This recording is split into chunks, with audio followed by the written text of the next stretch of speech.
ভাবগম্ভীর পরিবেশে জংলা কালীবাড়িতে বিশ্বশান্তি যজ্ঞ ও মেলা সম্পন্ন। কাছাড় জেলার বদরপুর ঘাটে রয়েছে ঐতিহ্যবাহী জংলা কালীবাড়ি। আর এই পাহাড়ি টিলা বেষ্টিত কালীবাড়ির রয়েছে অনেক ইতিহাস। ভক্তদের মতে একবার কালীমায়ের দর্শন করলে পূর্ণ হয় মনস্কামনা। প্রতি বছর এই মন্দিরে অনুষ্ঠিত হয় বিশ্বশান্তি যজ্ঞ। এবারও হয়েছে। এবার মকর সংক্রান্তি উপলক্ষে বদরপুর ঘাটস্থিত ঐতিহ্যবাহী জংলা কালীবাড়িতে অনুষ্ঠিত হয় দুদিনব্যাপী বিশ্বশান্তি যজ্ঞ ও মেলা। মায়ের রাতুল চরণে এক মুঠো ফুল দিতে কতটুকু উৎসাহী ভক্তরা তা না দেখলে বোঝা যায় না। প্রাক উপত্যকা সহ পার্শ্ববর্তী বিভিন্ন রাজ্য থেকে হাজার হাজার ভক্ত ও সাধু সন্তদের উপস্থিতিতে সোমবার থেকে এই অনুষ্ঠানের সূচনা হয়। যজ্ঞানুষ্ঠান উপলক্ষে গোটা এলাকায় ছিল সাজ সাজ রব। সোম ও মঙ্গলবার দুদিনব্যাপী এই অনুষ্ঠানে উপস্থিত ছিলেন বিজেপি অসম প্রদেশ মিডিয়া প্যানেলিস্ট তথা কাছাড় জেলার প্রভারী বিশ্বরূপ ভট্টাচার্য, বিজেপি কালাইন মণ্ডল, কাটিগড়া মণ্ডল, পশ্চিম কাটিগড়া মণ্ডল, বধুপুর পাঁচগ্রাম, এই চার মণ্ডলের সভাপতি যথাক্রমে নিত্যগোপাল দাস, বিশালাক্ষ দেব ওরফে বাবলা, সুব্রত চক্রবর্তী, তপন মোহরি, বিশ্ব হিন্দু পরিষদ দক্ষিণ পূর্ব প্রান্তের প্রাক্তন সম্পাদক স্বপন শুক্লবৈদ্য, কালাইন কোঅপারেটিভ চেয়ারম্যান অসিত দে, লক্ষ্মীপুর জিপি সভাপতি অনুপ কুমার পাল, শিলচরের সাংসদ ডক্টর রাজদীপ রায়ের কাটিগড়া প্রতিনিধি সুখেন্দু কর, বধুপুর পাঁচগ্রাম মণ্ডলের সহসভাপতি সহ বদরপুর পৌরসভার ওয়ার্ড কমিশনার শীতাংশু রায় সহ অন্যান্য জনপ্রতিনিধিরা উপস্থিত ছিলেন। মায়ের আশীর্বাদ গ্রহণ করতে দেখা যায় কাটিগড়ার প্রাক্তন বিধায়ক অমরচাঁদ জৈনকেও। সোমবার সকাল থেকেই ভক্ত দর্শনার্থীদের ভিড় জমতে শুরু হয় জংলা কালীবাড়িতে। শুরু হয় ভজন কীর্তন পূজা অর্চনা। মেলা আয়োজনেও কোনো খামতি রাখেননি উৎসব পরিচালনা কমিটি। এই অনুষ্ঠান ঘিরে ব্যবসায়ীরা পোশাক সাজিয়ে বসলে কেনাবেচার হিড়িক পড়তে দেখা যায়। সব মিলিয়ে এবছর জংলা কালীবাড়ি মেলা ও যজ্ঞ অনুষ্ঠান ছিল উৎসবমুখর। এদিকে জংলা কালীবাড়ি উন্নয়ন কমিটির সদস্যরা জানান, যজ্ঞ ও মেলা উপলক্ষে ভক্তদের মধ্যে মহাপ্রসাদ বিতরণ করা হয়। ভক্তদের মধ্যে কোনো অসুবিধা না হওয়ার জন্য তারা সরজমিনে উপস্থিত থেকে দেখভাল করেছেন। আপনারা সবাই জানেন যে আজকে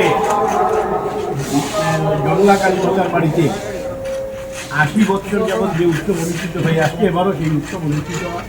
গতকাল থেকে শুরু হয়েছে, আজকে তার সমাপ্তি অনুষ্ঠান হবে। আমরা এবার নতুন সংযোজন করেছি, মায়ের উৎসবের সানাই দিয়ে মাকে জাগরণ করেছি নিদ্রা থেকে সকালবেলা গতকালকে, এবং তারপর প্রায় ৫০০ মহিলার দ্বারা আমরা জল ভরাও কার্যক্রম করেছি। মাকে অভিষেক করার জন্য বরাক নদীর থেকে জল এনে মাকে অভিষেক করা আমার বিশেষ অভিষেকের ব্যবস্থা ছিল।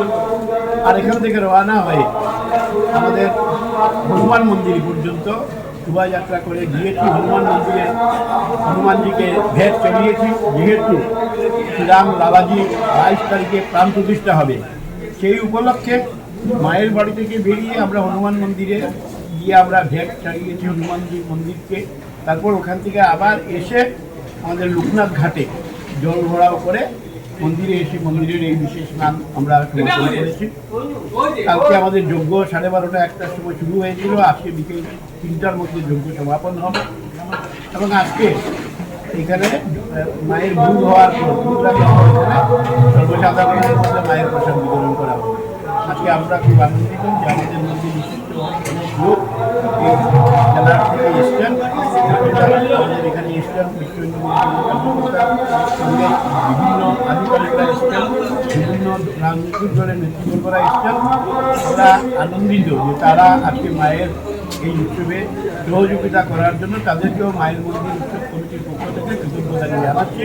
আমরা কাঠিগড়া ভারতীয় জনতা পার্টি তথা কাঠিগড়ার গণ্যমান্য ব্যক্তিবর্গ আমরা আজকে এই বদরপুর জংলা কালীবাড়িতে আমরা এসেছি সকাল ৯ ঘটিকায়। আমরা খুব আনন্দিত হয়েছি।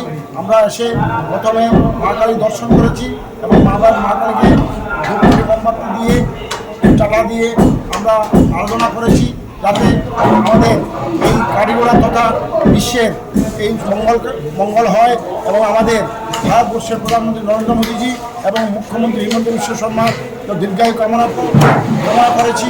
ওনারা যাতে ভবিষ্যৎ যে রাজনৈতিক জীবন সুন্দরভাবে চালিয়ে যান এবং আরও উন্নতি করেন এর জন্য কামনা করেছি।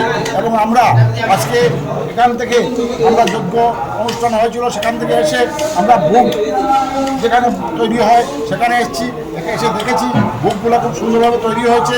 আপনারা দেখছেন আজকের Barak, a house of Adrija digital media.